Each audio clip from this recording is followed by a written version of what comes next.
तो चलिए आज एक कहानी सुनते हैं। एक बुनकर की, एक गांव की और उम्मीद के उन धागों की जो सबको एक साथ जोड़ते हैं। ये कहानी है सीतापुर गांव की, जहां एक महिला ने अपनी कला से सिर्फ कपड़े नहीं बल्कि अपने पूरे समुदाय का भविष्य बुन डाला। और ये लाइन वो सिर्फ धागे नहीं कहानियां बुनती थी। बस इसी एक लाइन में समझिए पूरी कहानी का दिल छुपा है। ये सिर्फ धागे बुनने की बात नहीं है, बल्कि सपनों और संघर्षों को एक खूबसूरत शक्ल देने की दास्तान है। तो कहानी का पहला पड़ाव हमें ले जाता है सीतापुर गांव। एक ऐसा गांव जहां कभी खुशहाली के गीत गूंजते थे, लेकिन अब एक त्रासदी की गहरी छाया थी। जरा सोचिए, जहां पहले सरसों के खेत लहलहाते थे, जहां बच्चों की खिलखिलाहट गूंजती थी, आज वहां बस एक खामोशी है, एक सूनापन। बाढ़, वो अपने साथ सिर्फ फसलें नहीं बल्कि लोगों की उम्मीदें, उनकी मुस्कानें, सब कुछ बहा ले गई थी।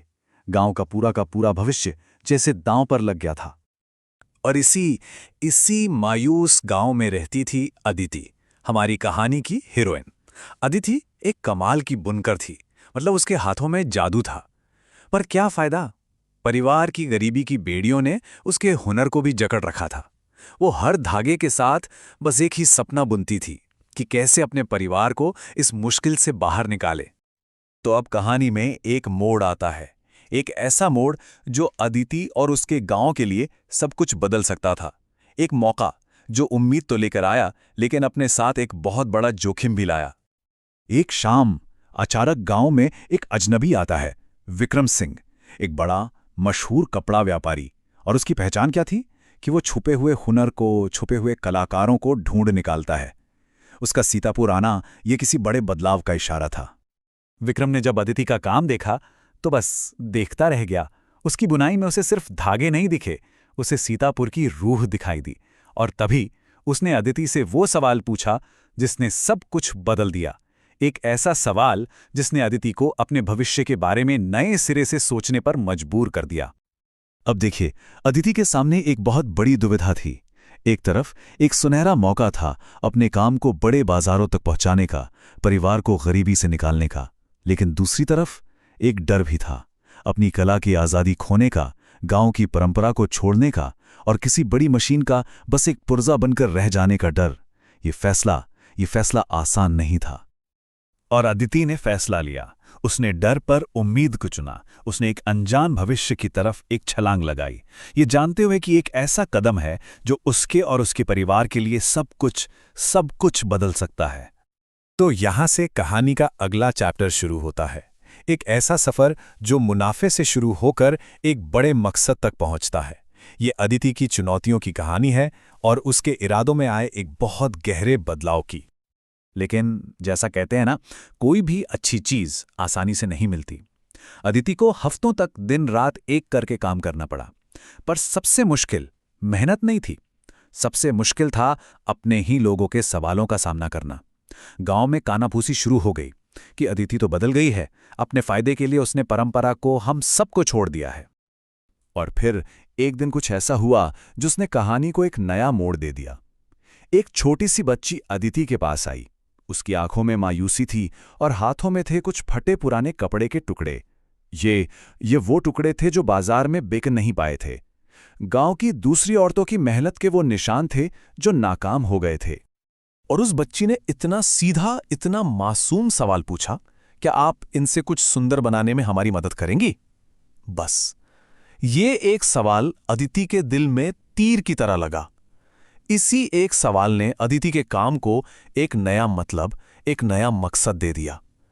अब बात सिर्फ उसके या उसके परिवार की नहीं थी, अब बात पूरे गांव की थी, पूरे समुदाय की थी। और यहीं से कहानी बदल जाती है। अब ये किसी एक इंसान के संघर्ष की कहानी नहीं रही, ये एक पूरे समुदाय के साथ मिलकर कुछ करने की दास्तां बन गई। एक नए समुदाय को, एक नई उम्मीद को बुनने की कहानी। इसके बाद जो हुआ ना, वो किसी जादू से कम नहीं था। सच में सबसे पहले गांव ने अपनी नाकामी के वो सारे टुकड़े, हर घर से वो बचे खुचे कपड़े इकट्ठा किए। फिर सब ने मिलकर एक नई उम्मीद के साथ नए डिजाइन सोचे और आखिर में उन्होंने असफलता के उन निशानों को जुझारूपन की, हिम्मत की एक नई मिसाल में बदल दिया।